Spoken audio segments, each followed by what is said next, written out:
Hello and welcome to Las Blancas Podcast. Welcome back to another episode of Las Blancas. We are back after an international break.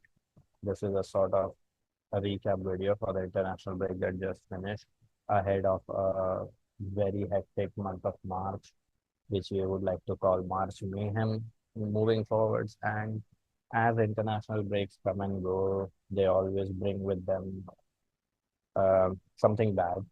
I have not had one international break that has brought something good with it, and this one was no different, and especially ahead of such a grueling month. We have been dealt with a big blow. So we'll get into that. We'll get into discussing different players, how many minutes they played, and what were the results for their respective nations. But before we get into it, to all the listeners and everyone celebrating, I want to wish everyone Ramadan Mubarak because it's starting today. I hope everyone who is fasting is they fast well, they stay healthy throughout, and whatever it is they wish for, they get it. So yeah, Ramadan Mubarak, everyone. And Kanita, how are you feeling after that? Yeah, Ramadan Mubarak from me as well. And the international break. I don't like international breaks, man. I'm not a fan. They always come in such weird times for like I don't know, like 2 weeks, and it's always mayhem, and it's always very easy to have something bad happen in it. And this international break, yeah, we had something very bad happen to our team. So yeah, and in March we are playing 9 games, so that doesn't make it any better. Obviously, it makes it much worse. And very important games, and not just like it's ahead of a very important period. The last stretch of the season, the most important one. So yeah, I don't know. It's gonna be wild the rest of the season, and I'm already stressed thinking about it. Yeah, and I think I mean, everyone probably already knows, but let's talk about the elephant in the room and our biggest concern coming out of this international break, which is the injury to Tere. So Tere has done her ACL in this international break, and apparently it happened in a training session, which is even more baffling for me. So yeah, and I think she has also done her meniscus. So I think that is an entire year out, most probably.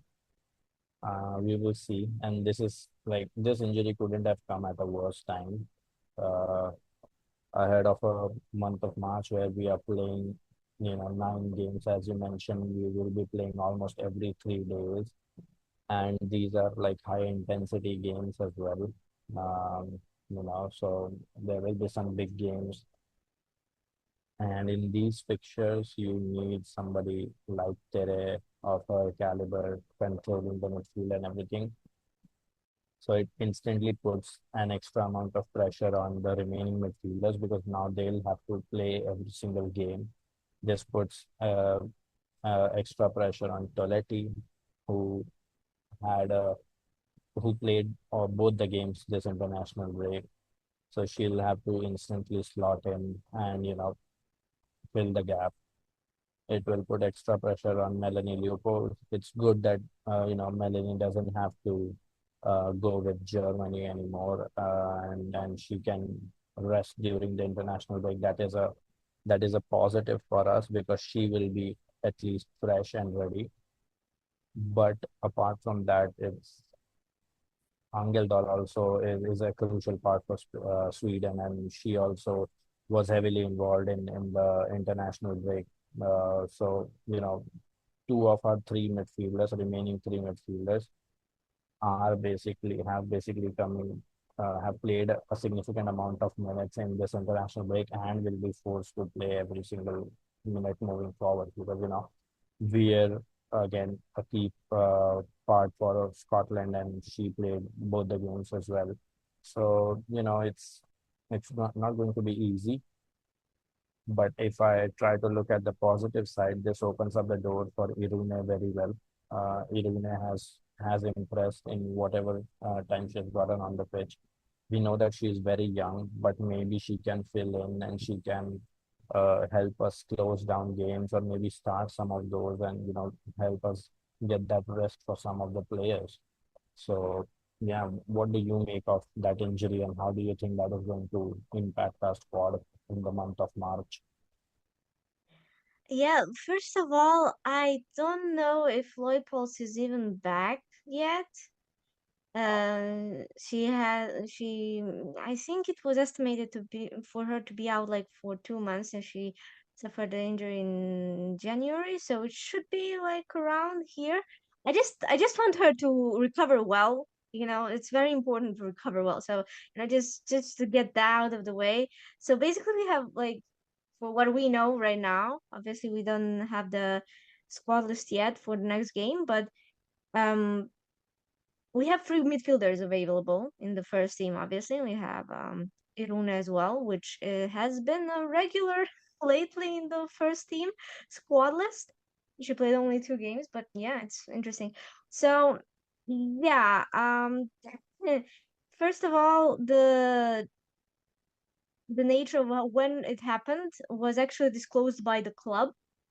The Spanish national team did not say anything. They just hit it all, and Tere just showed up with crutches for the England game, and they were like, "Oh my God, Tere is on crutches, and she can't really put pressure on her left foot. It's in the air all the time with the crutches." And they were like, "What is happening?"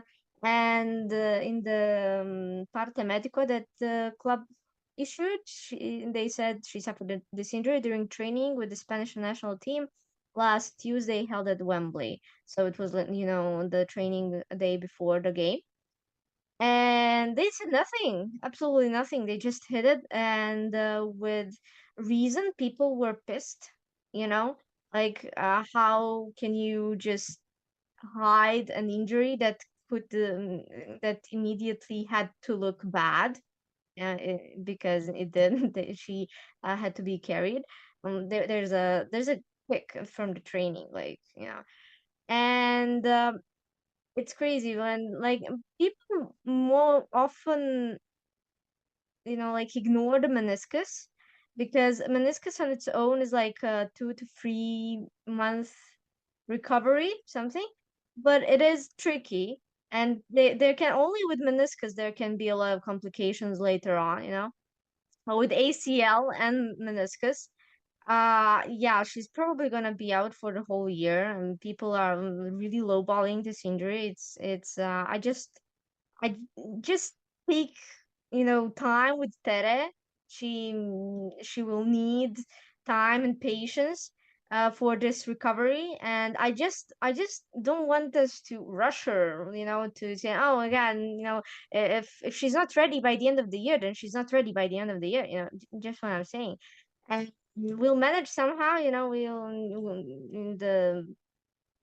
in summer we'll have a transfer window as well. So, and we have, Irune in this one. So there's uh, good sides to the constant rotations. Kind of a good side, it is frustrating to have it, but different players play with another set of different players now in the team, so they kind of know each other more, instead of just playing with the same set of players all the time. So maybe this is a good thing in the long run, that he's been doing this, but as we can see, he can't do that anymore. We also have Rocio's injury, meniscus. She's operated on, so she'll miss the rest of the season. Yeah, and yeah, the rest of the season. So we have two center backs, plus Antonia. Sure, yeah, 2.5 center backs available, and 3 midfielders.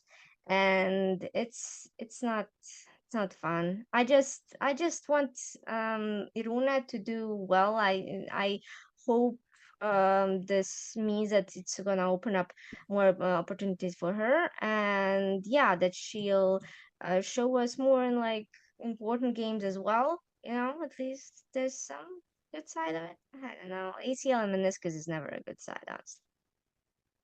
Yeah.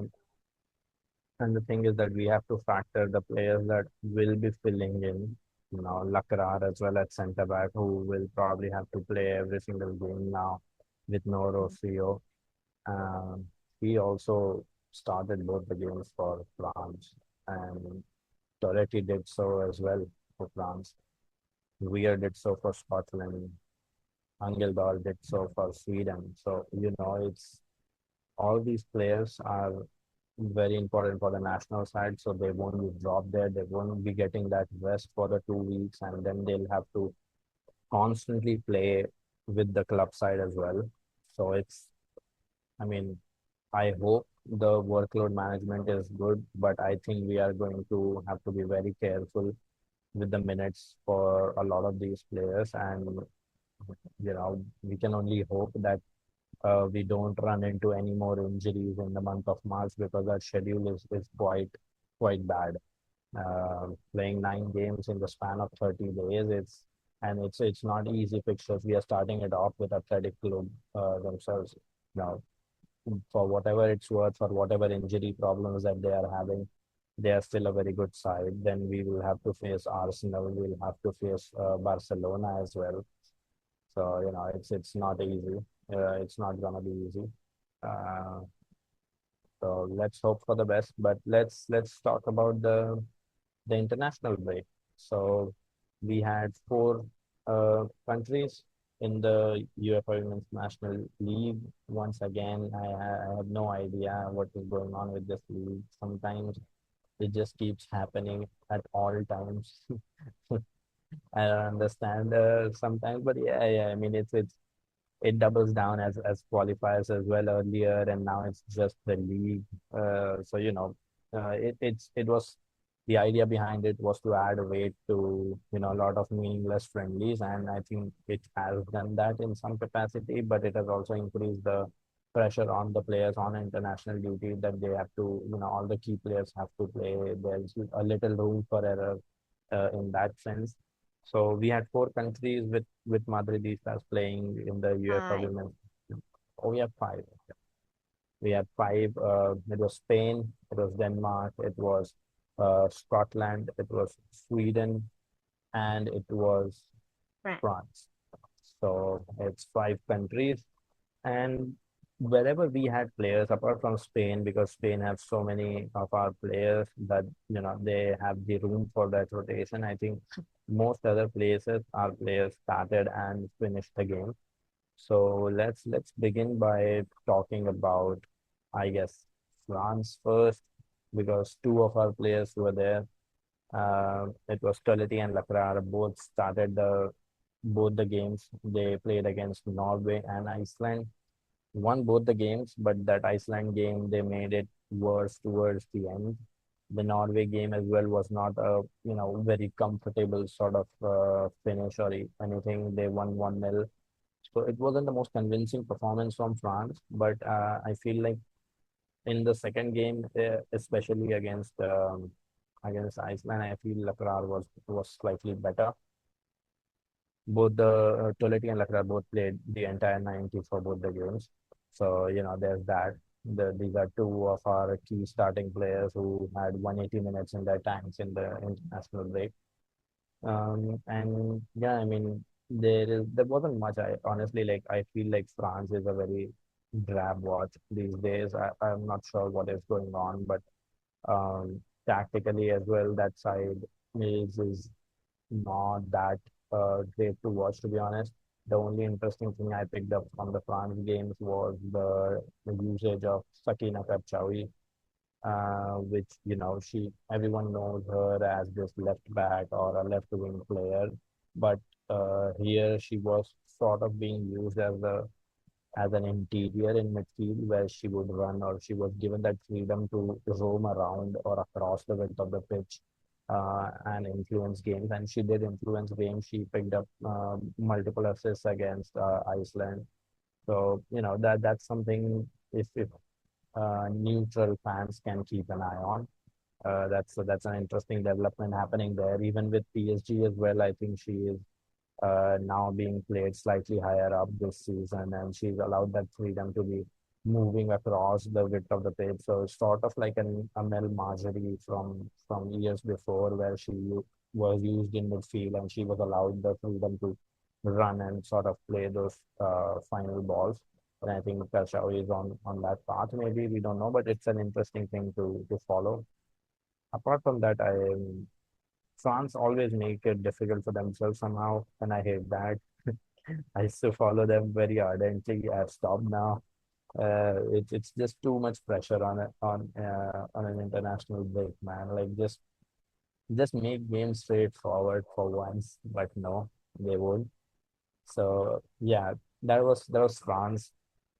Um, Kanita, do you want to share with us what happened with Spain? Because that is the big one. Then we'll talk about the remaining nations after that. Yes, so Spain had a game against Belgium, uh, winning 3-2 in a very, very dramatic fashion in the end. And the second game was a loss against England, 1-0. And yeah, we had six Madridistas. Everyone played something. So yeah, let's start. Let's start with Shei. So Shei started and played the first half against Belgium and then against England.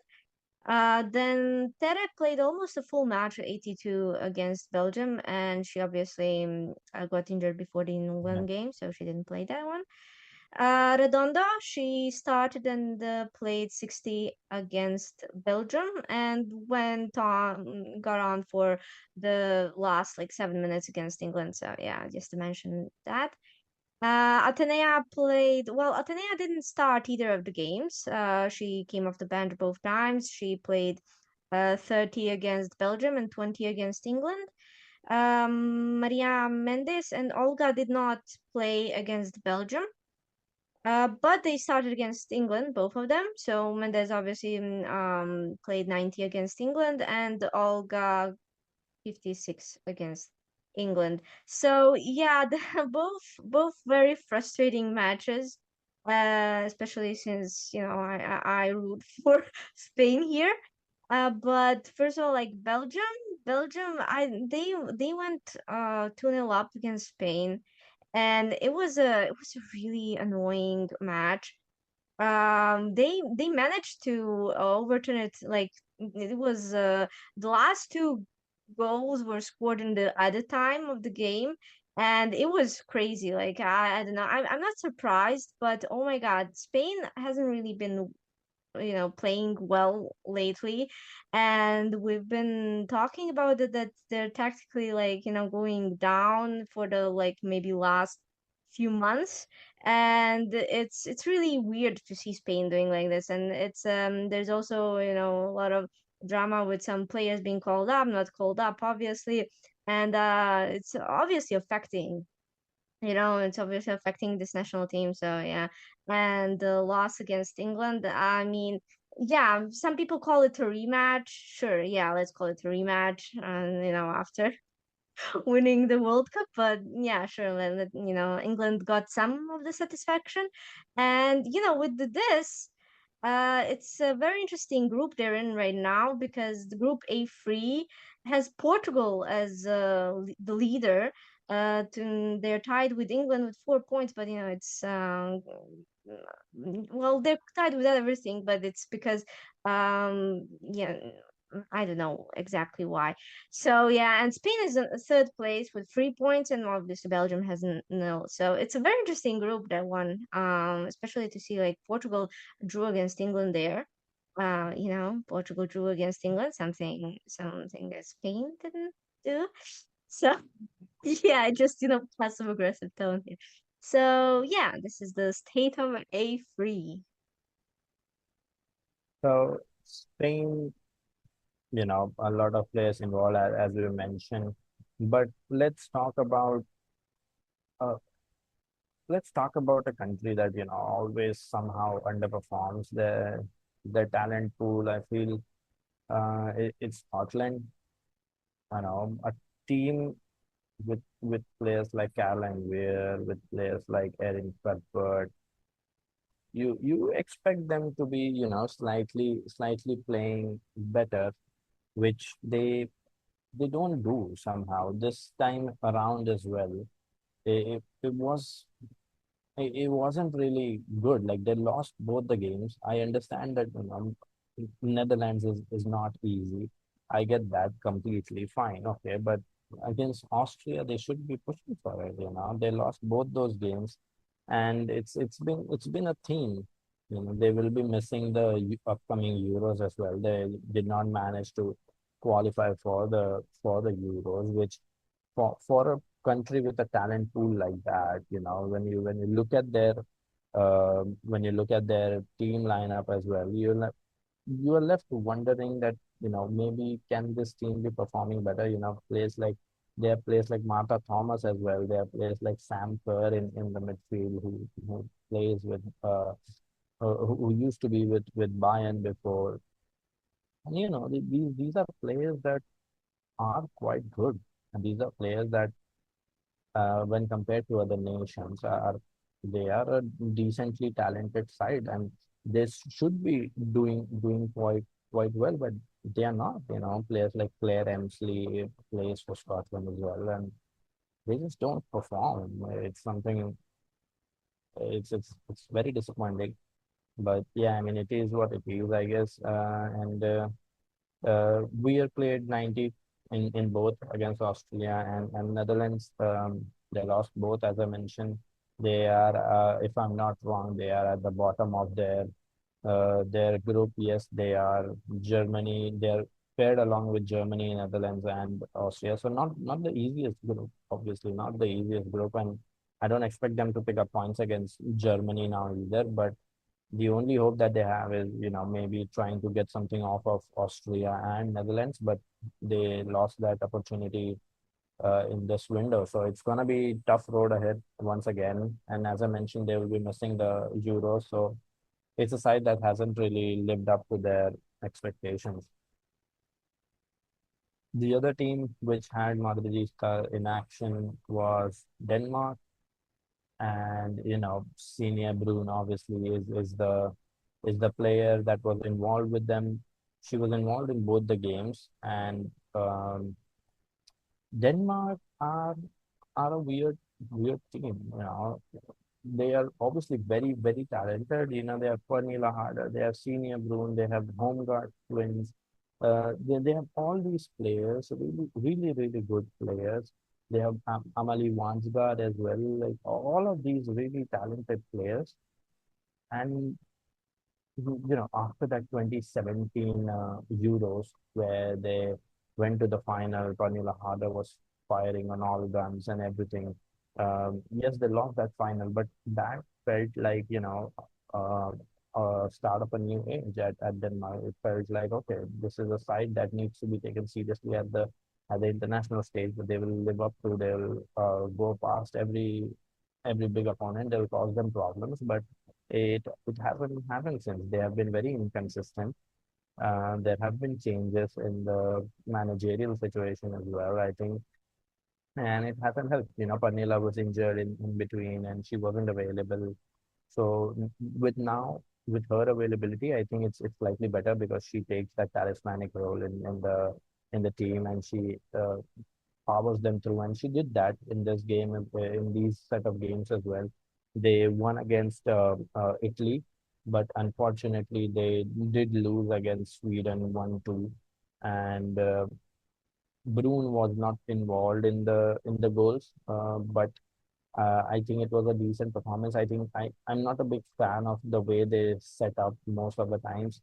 And this was the case in this window as well. I personally, though, did enjoy watching Pernilla Harder be quite good. And my personal favorite home guard sisters are also there. I think so. That was a really good moment for that. for me to watch as well. So, personally, the way they set up with Amali Wanskar sometimes up front, and it Pernilla Harder playing in behind sometimes, or Pernilla Harder forming the front two in their back three sort of weird formation, 3-5-2 or 3-4-1-2, whatever you want to call it. It sometimes it works, sometimes it does not. It also, I feel, leaves them a little vulnerable at the back, which we saw in both the games. They conceded in both the games. So, not a big fan of it, but I was slightly happy that Signe Bruun did not play the entire 90 in both the games, or started and finished both the games. She I think started one and she finished, came on as a sub in against Italy. So, with Denmark, it's always a case that she's going to have that room to be rotated with Amalie Vansgaard and others. And I think that is a blessing for us. So yeah, that was about Denmark. The other remaining team, Sweden. Do you want to talk about it, Kanita? Yeah, so Sweden, Sweden played against Denmark, obviously, the first game, and they won, or 2-1. And they they drew against Wales 1-1, which I have no idea what's been happening in this international break. Honestly, it's such a weird international break. And we had Angeldal. She started both games and played close to 180. She completed the Wales game, but she played 77 against Denmark. So it's almost 180. And oh my God, I don't know. Like our midfielders are all playing 180 or very close to that. And with this injury we talked about, it's just I don't know. But Uncle Dal got a goal against Wales there. The only goal against Wales, was scored by our player. That's fun. Yeah, it came from the left side and was like a rebound thing. She was just running in and she got the goal. And it was really interesting, like how Angeldal played in that game. Like it was kind of very like, very high up, like almost like a 10. She Yeah, played just behind Blackstenius, and it was actually how the goal happened. Like Blackstenius was on the goal line. She just missed the ball, and yeah, she Angeldal swooped it in. But yeah, and I don't know, it was very, very weird game against Wales. Like it was much more balanced than you'd ever expect, this game to be. And the result also showed it in the end. So, I guess perfect representation of the game. It's the result. And yeah, the Denmark game. Well, yeah, I mean, Ankelda also played. Well, she didn't play as 10, but she played a bit more towards the right, especially in the right. Denmark game. So yeah, it's very interesting to see that. Honestly, I don't know. Like maybe they're copying. Okay, Angeldal can play on the right now, from Toril. So yeah, let's put her on the right, I guess. I don't know. So yeah, there's that. She played in both games with two different midfields in the lineup. So yeah, fun. Yeah, I think that is the thing that struck me as well. I think seeing how advanced she gets and seeing how much of a freedom she is given, and she has played in those half spaces, combining with the likes of Aslani, Jakobs, and all of those player on that side, and that is where she is comfortable. We have spoken about this. That is where she thrives. She needs to be playing in those half spaces, and as good as she played, I think both her games were pretty good. She scored in one, but in the other as well, she's pretty heavily involved in Sweden's attack. But I feel like Sweden as a country has been a weird one. You put them in a major competition like the Euros and the World Cup, and they'll somehow perform and win. But when they're playing the Nations League or when they're playing these other international matches, we don't get to see that. which is slightly concerning because their generation that they have relied on for a long time is slowly being phased out now, is slowly retiring or nearing retirement or have lost that sort of edge.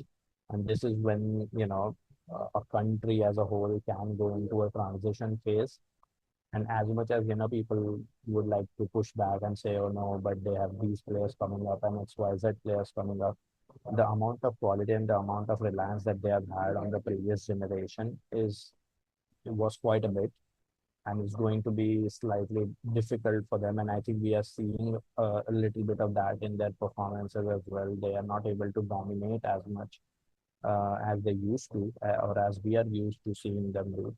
So, that's obviously a big concern, but happy for Angle that she got the goal, and it was a good performance in both the games from her.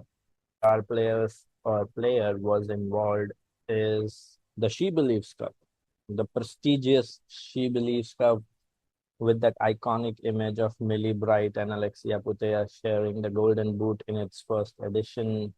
The iconic SheBelieves, and there were four nations involved in this. It was Colombia, Japan, Australia, and USA. Japan ended up winning the whole thing, beating USA in the finals 2-1. But let's talk about Colombia, where Linda Caicedo, our only player involved in this, SheBelieves, was playing, and she played 19 every every single game. And this is the problem of having such a good player. I mean, she's so important. She has played across age groups. If we Let's not forget that she was involved in the under-20 World Cup for Colombia just last year. So, she has been playing across age groups. She has been playing at the World Cup. She has been playing everywhere, basically, for Colombia. So as she was here as well, she played in all three games. They lost 2-0 to USA. They lost 4-1 to Japan. And then they ended up beating Australia 2-1. And, Linda was involved in one of the goals that they scored against Japan, the only one goal that they scored against Japan. And I feel overall, you get what you get from Linda. Uh, Colombia were coming up against sides that were better than them in USA and Japan. And, there was a good contest against Australia. Australia did not have the best of the campaigns in this tournament, but um, you get what you get from Linda Caicedo. There was a lot of ball carrying. There was a lot of take-ons in the final third. And she is a player, when the moment gets tough, when Japan were 2-0 up already, it was Linda Caicedo who sort of got one back and raised this sort of hope, maybe they can pull something off, and everything. So, it was a good test for Colombia, maybe to see where they stand uh, against sides in the top bracket. And, playing against Japan is never easy. No side has found it easy playing against Japan. They are a team that, absolutely dismantled Spain in the last World Cup. If we remember that, they are a side that has constantly challenged and gotten the better of big teams. And this time around, they got better of MIS US. So, it was their first defeat after some 15 odd games that they have played under MIS. So, it wasn't easy coming up against Japan and US, but I feel like Linda Caicedo did her part. You can't question that. I feel like the only issue I have with this whole thing is that she played three games. She played 270 minutes, and there will be travel involved as well. So, it's not going to be easy for her to come back and instantly be involved with everything, because like we have mentioned and we have been speaking about, we have 9 games in March, and Linda Caicedo is one of our best players in the entire squad. She's one of the best players across the league, in my opinion. And she's that influential. She can change games on her own. She can do everything on the pitch. And her having 270 minutes in the tanks in the international break in the span of 15 days ahead of schedule where we play every 3 days is not gonna be easy. And I hope we manage her minutes well, because we have to remember that this is a player that is not, very old. This is not a player that has been, that has years of experience, or has fully matured with everything. She's still just 20 years old. Um and you have to manage her minutes before you um, use up all the fuel in her tank. At 20, she has been playing a ridiculous amount of football everywhere with the club. Whenever she's available, she has mostly played. But I think this is going to be the test, where we are coming up against big opponents. We are coming up in big matches where you want to win and you want to start your best forward line, but now you need no rotation to protect them and make them last the entire stretch. So now the rotation that comes, I hope it is well thought out. I hope it is from a perspective of player safety and managing their minutes, rather than just flipping a coin and selecting whoever comes out. So yeah, the rotation here is going to be very important, and I hope we don't lose any more players in the month of March, and hopefully we can get some positive results here, despite the injury and despite the player workload that we have currently. So yeah, I think that is about it for the international break. Kanita, do you have anything to add? At at least we have a lot of attackers in the squad, so we can rotate at least that, which we don't really have, with the center backs and the midfielders. So, attackers can be managed. I hope they will be managed, especially Linda, because lately she has been starting for Real Madrid a lot. Like, in like the first stretch of the season, he was rotating and like really, really rotating heavily in the attack as well. Like, and she was starting on and off, but like lately for like the last month or something, she was playing constantly. She was starting constantly, and now these three full games in the span of 2 weeks with Colombia, with the traveling involved, like you said. Yeah, we have to manage her. We really have to. I mean, we have to manage the whole team. But with the attackers available, we can do this. I just hope he will do it. Yeah, and I think the rotation at the start of the season was the part of the reason, or the part of the explanation that we made it for ourselves, was that she was involved in the Yeah. under 20 World Cup, and she has just come back. She was still, we are giving her time for recovery, and I think that should be done. And it's not going to be easy. As we said, it's March mayhem, and the first game in this month is against Athletic Club, which is on a Sunday. I think we are playing on a Yes. Sunday, and we are going to have a guest for that. I have spoken to um, Lisa, so she has agreed, and I don't know how the setup is going to be, if she'll be able to use her video, but we will have her expertise with us in the next one, and we will get, you will have two perspectives for Athletic Club and two perspectives for Real Madrid. So it's going to be fun. Athletic Club have had their fair share of injuries themselves. So it's going to be interesting, and it's going to be a start of what is going to be a very grueling month. And we keep repeating this because it is going to be a really, really tough month. So let's see what happens. And we will be back with the podcast for that game. There will be visits, there will be everything, and there will be preview pods for the Champions League games as well. So please keep supporting us. Please keep subscribing to the channel. And if you find this interesting, share this with somebody who might find it interesting also.